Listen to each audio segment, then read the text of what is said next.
NFT podcast minting an NFT every day for 365 days. Powered by the ADHD coin at rally.io, here's your host and digital futurist, the ADHD superpowered Brian Fanzo. Yes, the show is not financial advice. Do your own damn research.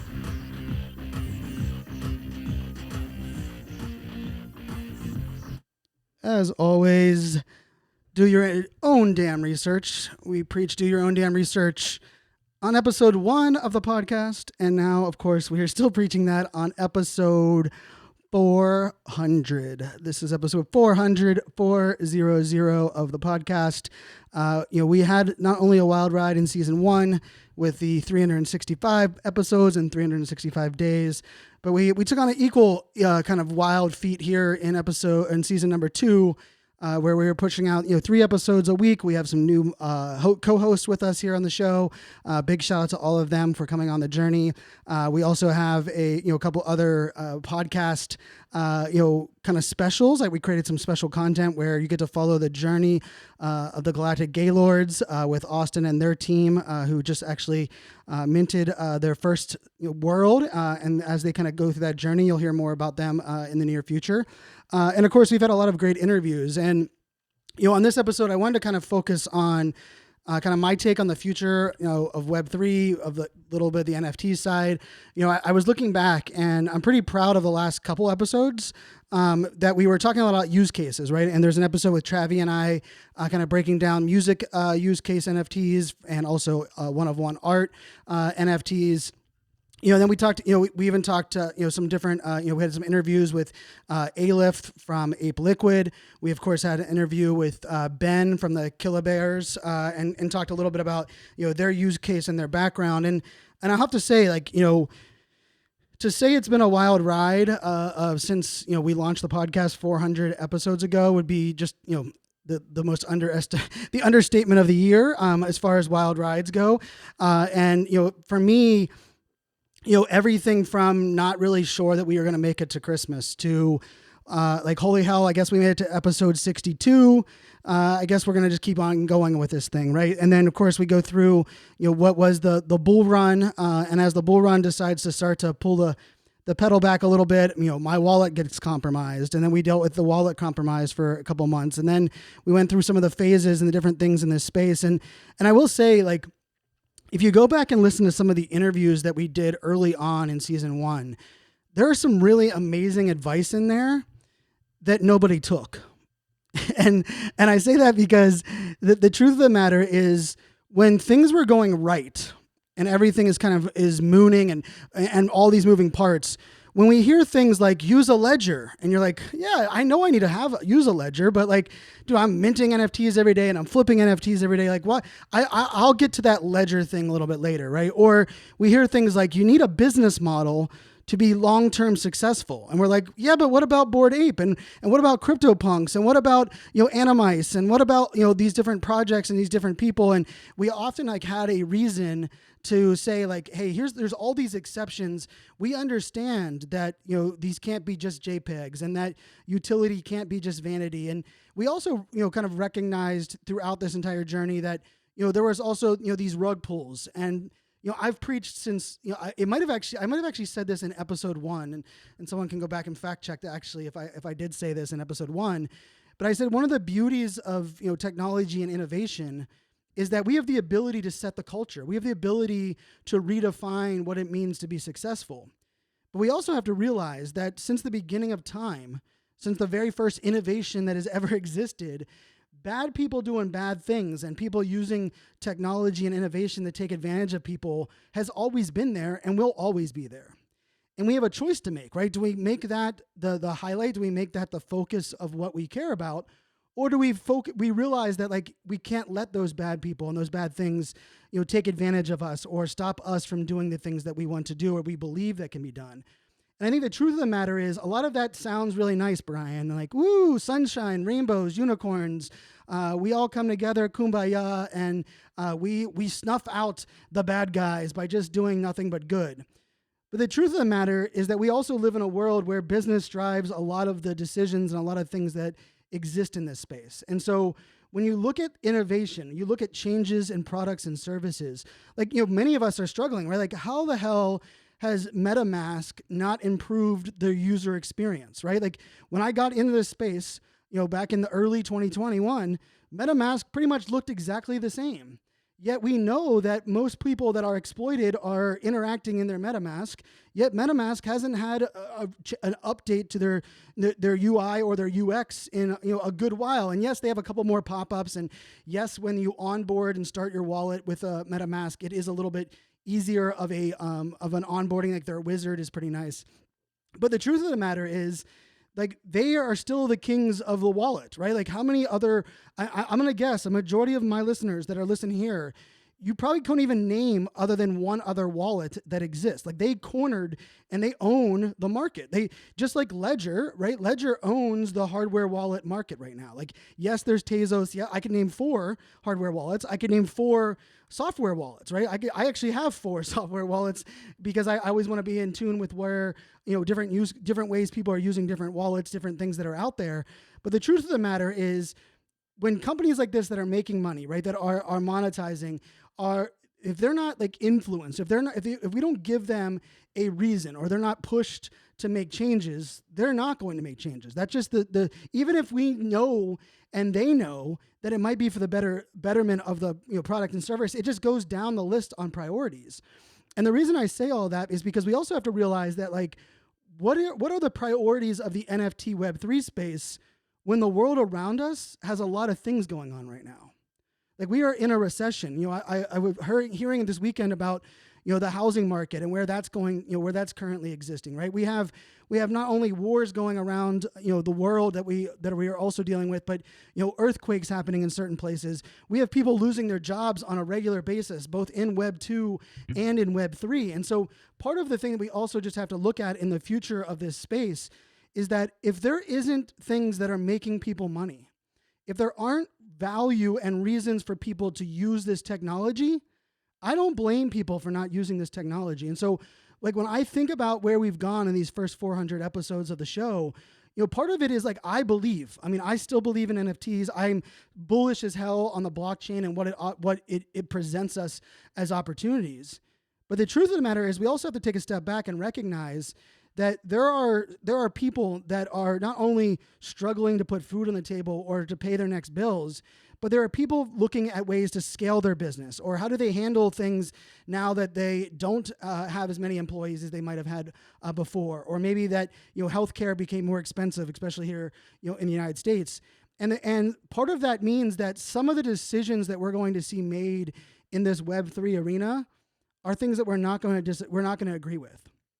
But we also have to realize that it's okay to kind of own the fact that some things that have happened are just the results of failure, from the fact that a lot of things fail, right? Like, my good buddy Gregarious, who will be on the podcast soon with us to talk about some marketplace things that we are excited to talk about. I will just tell you that one of the things that we also just have to realize is that startups fail all the time. Restaurants fail all the time. New products and services fail all the time. The amount of software that I've tested out that I got excited about, where the company just kind of bailed on the software, that happens all the time. Not to mention in a world where things are a little bit upside down as a whole. And so for me, like, if you would have told me on episode 1 or episode 30 or episode 300 that Rally would not exist where we launched our coin, I would say that's not possible. What are you talking about? I did the research. I know who's backing it. I believe in creator coins. But guess what? A lot of things outside of my control, a lot of things outside of even Rally's control happened, where certain things, decisions are certain to be, have to be made. And we're seeing this pivot happen everywhere.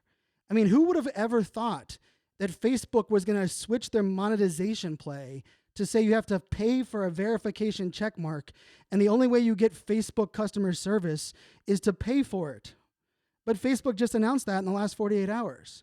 And like, part of us can be like, oh my God, we hate Facebook. Facebook sucks. Facebook's the devil. Facebook's evil. Guess what Facebook has that nothing in Web3 has?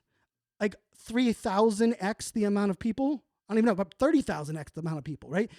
like in a world where we are dealing with attention, we are dealing with, people making decisions based on, that kind of harmony between what they believe they want in their lives and the version of the life that they, they can have to make happen, right? Like how many people during the COVID were like, man, I want to just go live in a van. I want to restore a van and I want to go live and drive around the United States, right? But there are a lot of people that our lives could not make that possible. Like I, for one, I co-parent, right? For me, like the idea, I got stuck on that TikTok forever. I don't know about anybody else that got stuck on like the nomad renovate they were renovating U-Hauls, they were renovating school buses, and they were just like, you know what, screw it. We're just going to go drive around the country.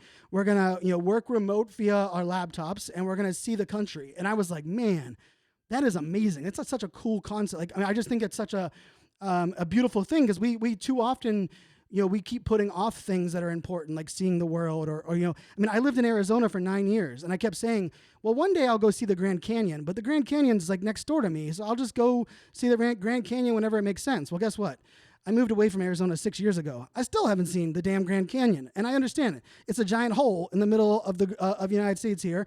I've flown over the Grand Canyon. I've driven by the exit by the Grand Canyon. But guess what I did for 9 years? I was like, oh, it's now that I live in Arizona, the Grand Canyon's next door. I'll go check it out, and I never did. And that's how we often have lived much of our lives, right? Putting off things that we want to do and saying, oh, we'll get to that, or that will make sense, or hey, it's so easy to make happen.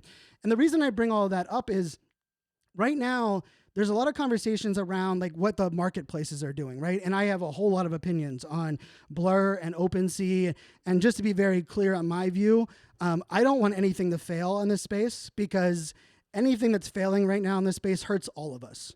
So if a project has to cancel their giant conference that's happening, that hurts all of us, right? If a tool has to change and no longer deliver utility that they were going to deliver, it hurts all of us. And so I hope, like one of the things that I've preached on this podcast since day one is that we is greater than me mantra. And that I firmly and will hold to this idea that we need to lift each other up. We need to be there for each other. We need to recognize that life happens, shit happens. We have a lot of decisions that people are making not because they don't believe in Web3 or NFTs, right? Like if someone all of a sudden has medical bills or their car breaks down or their spouse loses their job, and they have to sell their NFTs from any point of view, it's like people are giving up. Oh my God, they no longer love that project. But you don't even know what went into what those people had to make those decisions. And so this kind of ties back into this idea of generational wealth and the idea of understanding what does it mean to have businesses that are focused on actual business value while also having NFTs to provide token gating and decentralization.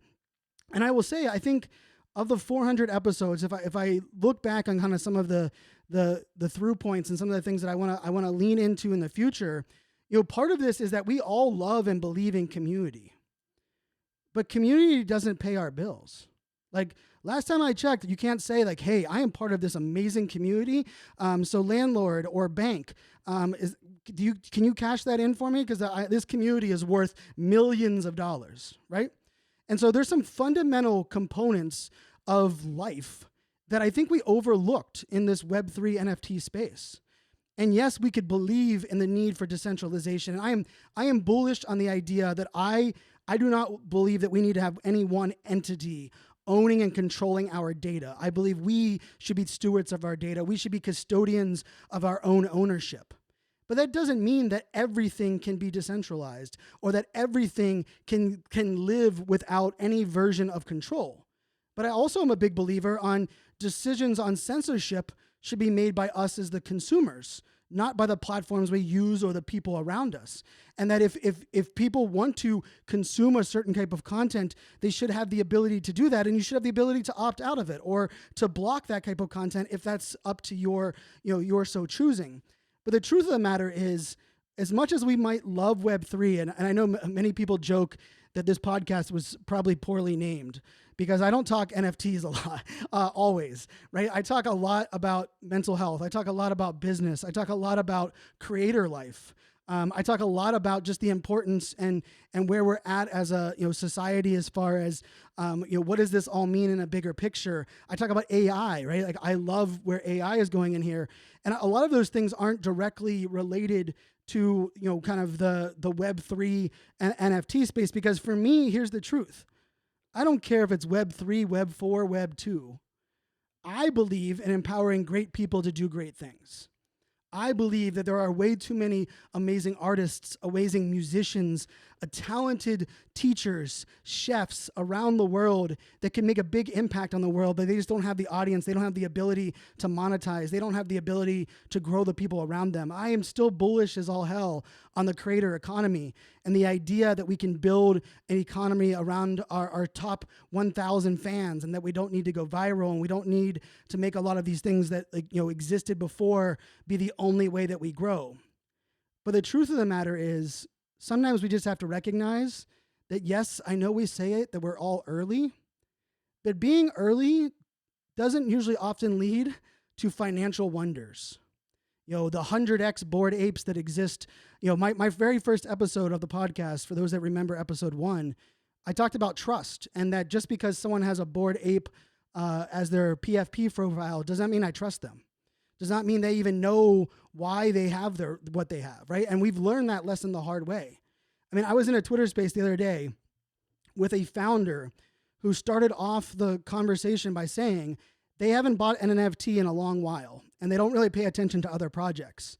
And then they went on a rant about what they believe every NFT project should do and what is the best of this entire space and community.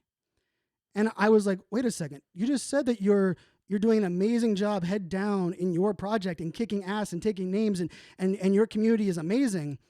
And you haven't been really dialed into what the rest of this space is going on. But damn it, if you don't feel like you have the right, or you believe that you are the best at giving the advice for what everyone else should do. And I think that goes into that episode 1 that I said at the very beginning. And I think when we start looking at the future of this space, I think that this idea of trust, right? Like building trust, maintaining trust, we also have to kind of like silo where that trust kind of comes in. And I will tell you, I still believe in the transparency of the blockchain, but I don't know about you. I don't think many of us have used the transparency of the blockchain to the best of our ability, right? Because, like the truth of the matter is, if someone's selling conference passes, conference tickets, and the only way that you can buy them is with Ethereum, and they have an NFT for it, we don't have to guess how many things have been sold. We don't have to guess with what's going on in like like how many people are going to attend that conference, or is that conference meeting their goals? If they're only selling that via the blockchain, and we're able to see that via the blockchain, we're able to dial that in. Guess what? That's where this all, we can see all of that, right? We don't have to guess. And I think there are elements of the blockchain that really, in my view, are just not only underutilized, but this is a weird one, understood. That's a weird combination there. But I also think that we also have to identify places where we can all make an impact. And so this being episode 400, and I'll just be truthful on this part. Do I know that we will have a podcast 500? I can't say I do. Because the truth of the matter is, I'm not going anywhere, and I believe wholeheartedly in this space. But doing something for the sake of doing it does nobody any good. And so the idea of monetizing the podcast, right? The idea of building around what we've been building for these 400 episodes must exist for me to keep doing this, right? And so when I look at that and I look at things that make sense in this space, I think part of it is also realizing, like, what are the things that matter the most? And I will tell you, when I saw and when I heard this recent conversation around royalties, and just to be very clear, right? Like, we have the option to pay royalties to creators and those that we are working with, right? And I will say this, like, this will be one of my first predictions of the future, is that there will be a need for us to understand that NFTs being able to be traded via volume will exist. But if we give people a value proposition that says, if you buy this NFT or you hold this NFT and you paid royalties for it, you are going to get additional things for it, then the royalties then are naturally understandable in this whole conversation, right? And because here's the thing that's so interesting. right now we gauge a lot of projects' success based on total volume. But you know, the people that are maximizing total volume, do you know what they don't care about? Utility. Do you know what they don't care about? The trust and the value they get from the community, from the founders of the project. What they care about is that everyone else values that utility. What they care about is that everyone else trusts that founder, therefore that the demand continues to increase, and they're able to buy and sell and buy and sell and buy and sell. And and I've said it on this podcast since day one. I am not. I have a degen side without question. I am not. I will not shame sellers or those that are selling or buying or flipping. I think that it will continually always be part of the game. I related this to something that really hits home for me, right? With baseball cards, right? Like I have a Jerome Bettis rookie card. And for those that know, I'm a diehard Pittsburgh Steelers fan, born and raised in Pittsburgh. And when I got that Jerome Bettis card, I remember how proud I was and how excited I was. And I was like, damn, this card is going to be mine forever. Like I'm never going to sell it. But then I also found two of my friends around that same time that also got the Jerome Bettis card. And the funny thing about them is they could care less about Jerome Bettis. They could care less about the Pittsburgh Steelers. And they could even care less about that card in general. The only thing they cared about was that Pittsburgh Steelers fans have a problem. We kind of have, we bleed black and yellow, and we live and love our people. And guess what? We will pay more money for something for good people that represented our jersey. And so I remember one of my friends saying, Brian, I picked up the Jerome Bettis card, but I don't share any of your sentiment. Like, I don't care what you just said there. I just know there's others that are like you. They're going to pay me more money for this card in a couple of years than what I'm paying for it right now. And the thing about that, the reason I think that's such an important part of this conversation is some people are going to like AI art. Other people are going to say, I hate everything that is created by a computer. Some people are going to say, I don't like AI art because people just put a bunch of words in there and they spew out whatever they have as a picture or as an output. And I would challenge them. Like I would love for you to go check out my video where I talked about how I use Midjourney and the amount of hours that I put into putting that out there. But a lot of this comes down to this other principle that I think is important for us as we look at the future of NFTs, the future of Web3. And that principle is simply this, is that when we define what success means to us, when we start to understand what do we care about, what are the things that not only get us up in the morning, but get us excited to do what we do and get us excited to take the next mark, what we have to look at is say, okay, where does that success kind of live?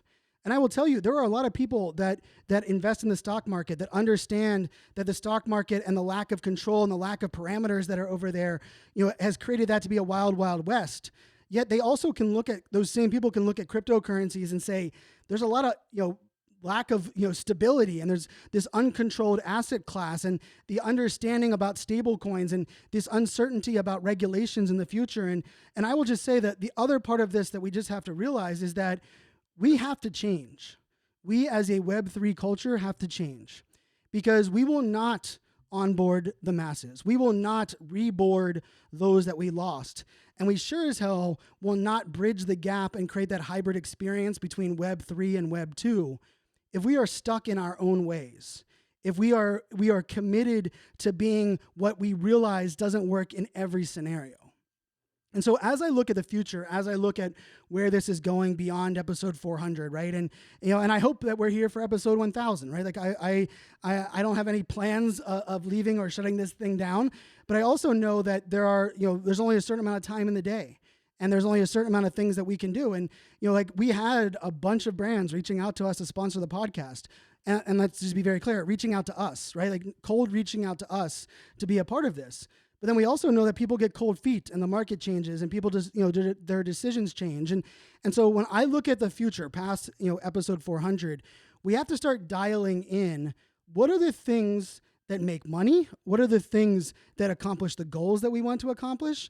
And then also, what are the things that are like the fundamental core aspects of what we value and what our target audience values?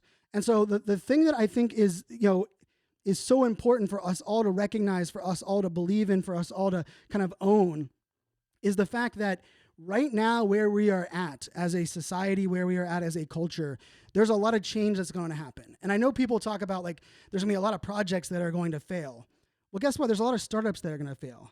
There's a lot of people that are going to fail, right? There's a lot of, there's a lot of things in the world that, people try to create but aren't able to create. But I think one of the core fundamental aspects of this is that I still believe that we can remove the starving from the starving artist. I still believe that we can focus on collaboration without borders and limitations. I still believe that the idea of having something that I own digitally is a game changer in how we show up, how we market ourselves online, how our digital identity is defined in the future. While at the same time realizing that if I'm the only one that believes that, the only thing that is guaranteed is that it's going to fail. And so I actually look at this, and I look at the future of this space, and I really do believe one of the places we have to see people double down on is content creation. I believe every NFT project has to own their own content. They need to be putting out content. They need to partner with other content creators. They need to partner with other projects to create content. And it's not just educational content. It can be content about updates. It can be access and information and status updates, right? That is something that is beyond essential. The other thing I think we have to also own and recognize is that the where we buy and sell our NFTs can't be a one-stop shop for everybody, right? There's a reason Etsy exists. There's a reason eBay exists. There's a reason Shopify exists. It's because guess what? Not everything, although this example is a little weird, not everything can be bought on Amazon or should be bought on Amazon. Although Amazon tries to make everything bought there. Very much like Walmart, right? Walmart being the shop that the store that sells everything. Why if Walmart sold everything, why would we have any other shops that even existed, right?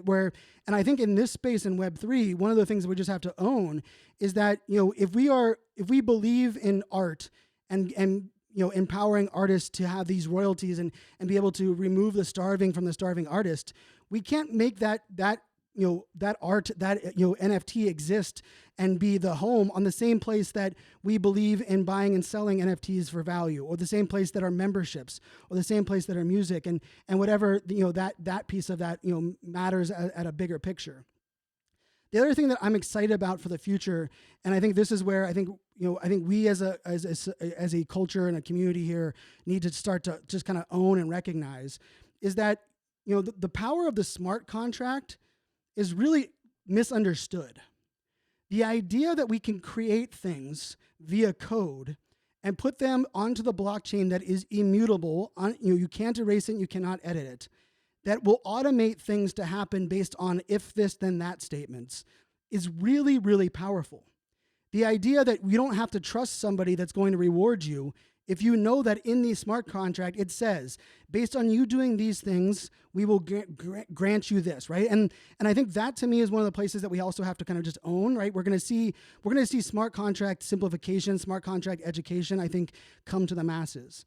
I think we're also going to see marketplace simplification, right? Where certain projects, we've already seen this, right? Like most people don't know this, but there's a reason CryptoPunks haven't been on OpenSea for forever, right? Because you actually have to go to the CryptoPunk website, and that's where they've built their marketplace. I've been I've held the NFT for the Odyssey Tribe, for which used to be the Expansion Apes, for a long time, and they've had their own marketplace. A lot of projects have their own marketplace that they own and control.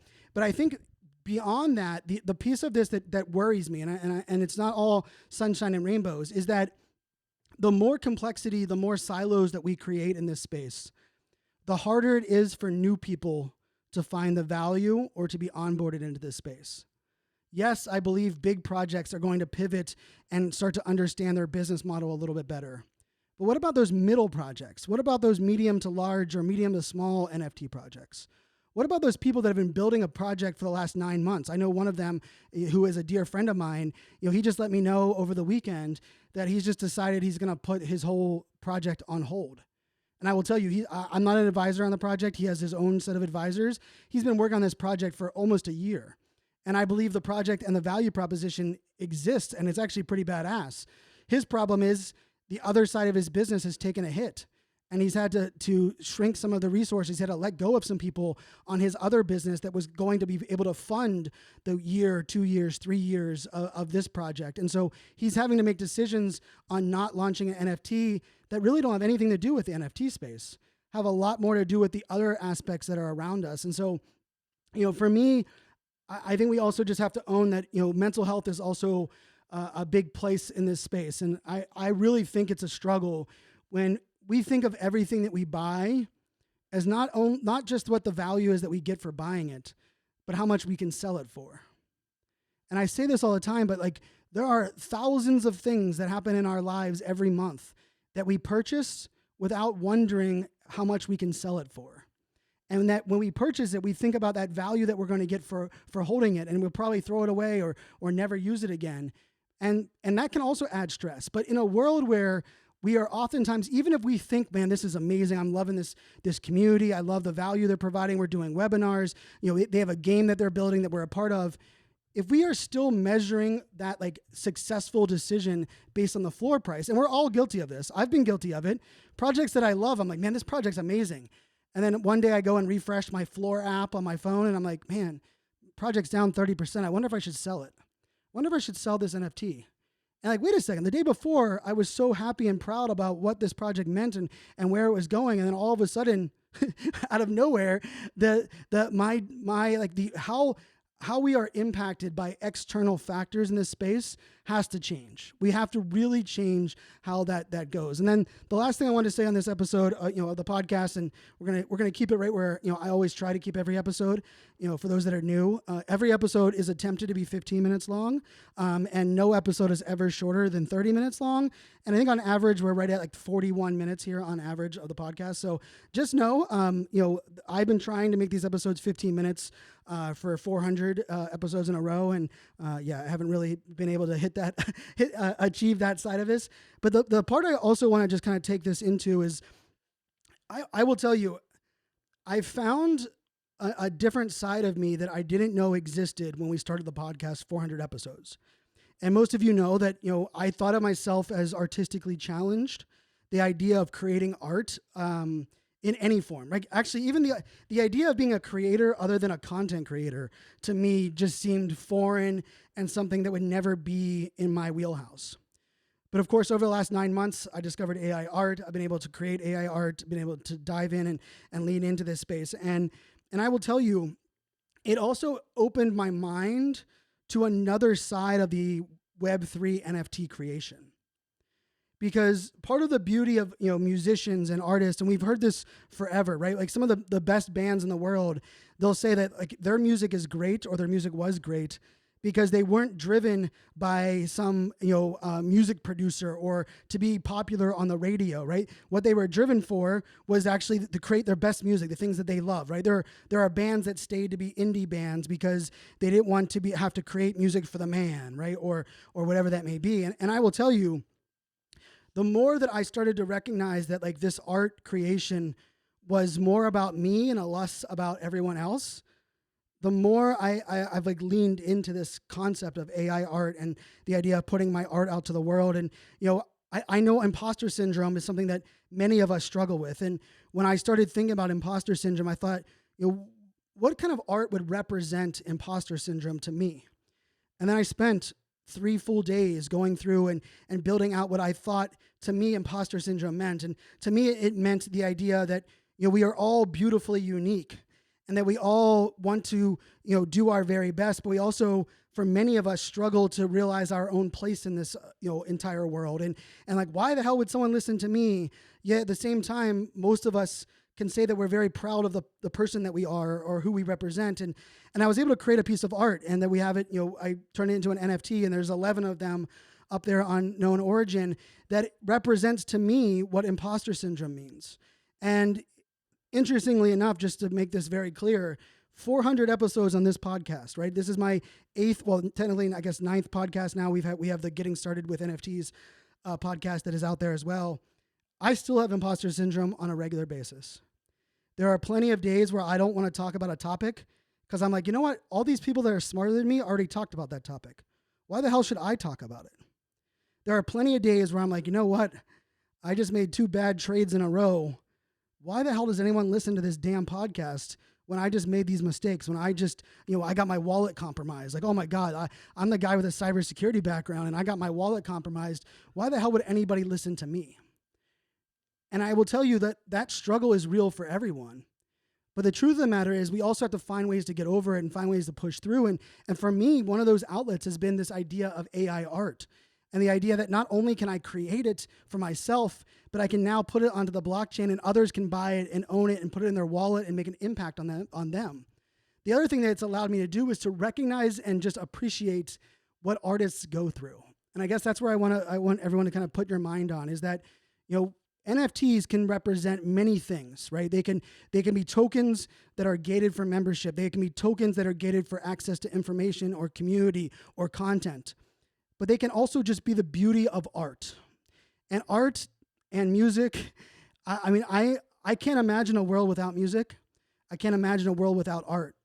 But I can tell you that the struggle is real for those that are putting themselves out there. They're sharing their art on different social platforms or sharing their vision or their mission or putting out there the things that matter the most to them. And so I look at the future of this space being the fact that we can double down on supporting and collaborating and building up the great people, the great artists, the great things that exist in this space alongside of us, or we can continue to make some of these ridiculous decisions that are really only to benefit those that are financially driven. Those that this idea of flipping, right? The idea that like flipping NFTs should take priority over a marketplace's decision over those that want to empower great talented creatives. Because guess what? That's happened in Web 1, it happened in Web 2, and the fact that happens in Web 3, we are going to be no better than anything we were prior to this. And so I do believe in the future of this space. I am still bullish as all hell on the blockchain, bullish as all hell on NFTs and where we're going. But I will tell you, where we are going between episode 400 and let's say episode 500 is going to look a hell of a lot different than it did between episode 300 and episode 400. We're going to have to take a hard look at what NFTs we buy, the people we support, the projects that we support, and maybe most importantly, what are the business models? What are the business value that we believe in most in this space? And then I challenge everybody, put your money where your mouth is. Sell your NFTs that you know have no business value and aren't aligned with your version of success, and go buy into projects that you believe are doing it the right way. Because in this space, it's very easy for us to talk a good game. It's very easy for us to believe in certain things like decentralization and removing the starving from the starving artist. But until we start doing it, until we start activating it, until we start empowering it, all of that is just vanity and BS that we've been spewing in Web 2 as well. I want to say thank you to our current co-host of the podcast. We have an amazing co-host, also our amazing team. For those that don't know that background real quick, when I started the podcast, Drew and I were just a team of 2. And Drew also has an entire marketing agency that he runs. I, of course, am a full-time keynote speaker, speaking around the world as well. And it was the 2 of us. And we were very blessed that, as the podcast gained in more popularity and people joined in our Discord and we started to grow, there were people that were volunteering to support the show. And like, hey, can I help out this? Can I help, run the Discord? Can I create graphics for your social channels? Can I do the intro of your podcast? Can I host game night on Thursday nights in your podcast? And without each and every one of them, episode 100 wouldn't have existed. And I will tell you, episode 400 sure as hell wouldn't have existed. And so for all of those that are kind of like, struggling in this space or wondering what does the future hold, I'm here to tell you, this podcast is a result of great people, really, really great people that are committed to lifting up and supporting great people, no matter what's in it for them.